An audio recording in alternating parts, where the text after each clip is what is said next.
அன்பு நீங்க எப்படியாச்சும் போங்க, போய் கண்மணியை காப்பாத்துங்க, நான் பாத்துக்கிறீங்களா அப்படின்னு சொல்லிட்டு நம்ம பரமே வந்து அந்த இடத்துல எல்லாத்தையுமே அடிச்சு கட்டி வச்சு எல்லாத்தையுமே வந்து இது பண்ணிட்டு இருக்காரு.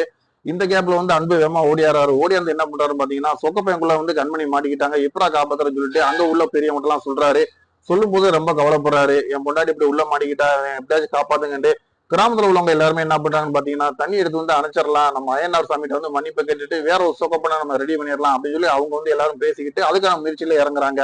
ஆனா எப்படியாச்சும் கண்மணியை காப்பாத்தணுமே, ஏன்னா இந்த தீ வந்து கொழுந்து விட்டு எரியும் போது கண்டிப்பா அவன் முழுசா வந்து மாட்டிக்கிறோம் அப்படின்னு சொல்லிட்டு அன்பு முயற்சி பண்ணி என்ன பண்றாருன்னா நேரா வந்து சொக்கப்பைக்குள்ள போயிறாரு. போனவர் என்ன பண்றாருன்னா கை கால் கட்டப்பட்டிருந்த கண்மணி எல்லாத்தையுமே ரிமூவ் பண்ணி விட்டு வெளியில வரலான்னு பாக்குறாரு. வாய்ப்பே இல்ல. சுத்துக்கு வந்து தீ எரியறனால அவரால் தப்பவே முடியல. ரொம்ப ஃபீல் பண்ணி ரொம்ப கவலைப்பட்டு அழுகுறாரு. அதே நேரத்துல வந்து கண்மணிக்கு எதுவும் ஆயிராம இருக்கிறதுக்கு முடிஞ்ச அளவுக்கு அவர் வந்து பாதுகாப்பா கண்மணி வச்சிருக்காரு. அவளுக்கு உள்ள இருந்து அவரால் வெளியில வர முடியல. வெளியில வந்து பறமை எல்லாத்தையும் அடிச்சு போட்டுட்டு என்ன பண்றாருன்னா நேர ஸ்பாட்டுக்கு வராரு. வந்தவர் வந்து விவரத்தை கேட்கிறாரு. அப்பதான் எல்லாருமே சொல்றாங்க உள்ளுக்குள்ள புரிஞ்ச முன்னாடி 2 பேருமே மாட்டிக்கிட்டாங்க. சொக்கப்பையும் கொழுந்து விட்டு எரியுது, என்ன பண்றதுனே தெரியல சொல்லி எல்லாருமே கவலைப்படுறாங்க. அப்போ ஒரு ஐடியா பண்றாரு நம்ம பரமே. பக்கத்துல வந்து தண்ணி டேங்க் இருக்கு, அந்த தண்ணி டேங்கை நம்ம தள்ளிவிட்டோம்னா கண்டிப்பா அது வந்து ஓரளவுக்கு நான் அணைச்சிரும். ஏன்னா இதை கட்ட அது உயரமான டேங்க் அப்படின்னு சொல்லிட்டு ரொம்ப முயற்சி பண்ணி மேலே ஏறி போய் அந்த தண்ணி டேங்கை வந்து தள்ளி விடுறாரு. முயற்சி பண்ணி தள்ளி விடும் போது அவர் நினைச்ச மாதிரியே அந்த தண்ணி அணைக்கப்படுது.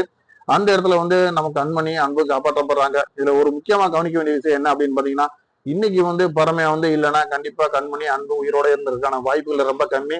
இன்னும் சொல்ல போனோம்னா ஆரம்பத்துல இருந்து அன்பு வந்து நம்ம பரமேட்ட வந்து முழுக்க முழுக்க வந்து சண்டை கொடுத்துட்டே இருந்தாரு. எந்த ஒரு விஷயத்திலுமே விட்டு கொடுக்கறது கிடையாது. அவரை பொறுத்த வரைக்கும் அவருக்கு என்ன தோணுதோ அதை மட்டும் தான் செஞ்சுக்கிட்டு இருந்தாரு. ஆனா பரமை அப்படி கிடையாது. ரொம்ப வெள்ளந்தியா, அதாவது யாருக்காச்சும் ஒரு உதவினா அவங்களுக்கு நம்ம தேடி போய் செய்யணும் அப்படிங்கிறது வந்து பரமை முழு மூச்சா இறங்கியிருக்காரு. இதுல வந்து கம்பேர் பண்ணும்போது அன்பை காட்டிலும் பரமே பெஸ்டான ஆள் அப்படின்னு நம்ம கண்டிப்பா சொல்ல முடியும்.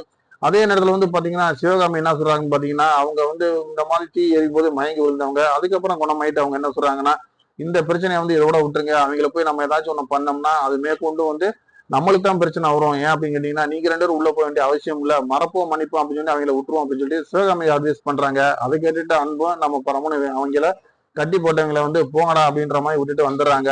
அதே மாதிரி கோயிலுக்கு வந்ததுக்கு முன்னாடி வந்து அந்த இடத்துல வந்து அன்பு வந்து மன்னிப்பு கேட்கிறாரு. என்னை மன்னிச்சிருக்க அப்புறமா ஆரம்பத்துல நான் உங்களுக்கு எந்த சப்போர்ட்டும் பண்ணல, ஆனா நீங்க எங்க 2 பேத்தையும் காப்பாத்தி கொடுத்துருக்கீங்க.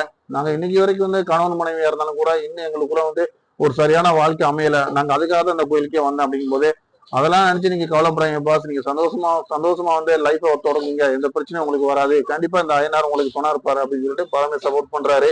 இது எல்லாத்தையுமே இளமதி இருந்து பாக்குறாங்க. பார்த்துட்டு அவங்களுக்கு ரொம்ப சந்தோஷமா இருக்கு. பரமா உன்கிட்ட நான் இதைத்தான் எதிர்பார்த்தேன், எப்பயுமே நீ இப்படித்தான் இருப்ப, அதே மாதிரி இந்த விஷயத்துல நீ வந்து அன்பையும் கண்மணியும் காப்பாத்தி கொடுத்தல எனக்கு ரொம்ப சந்தோஷம் அப்படின்றாங்க.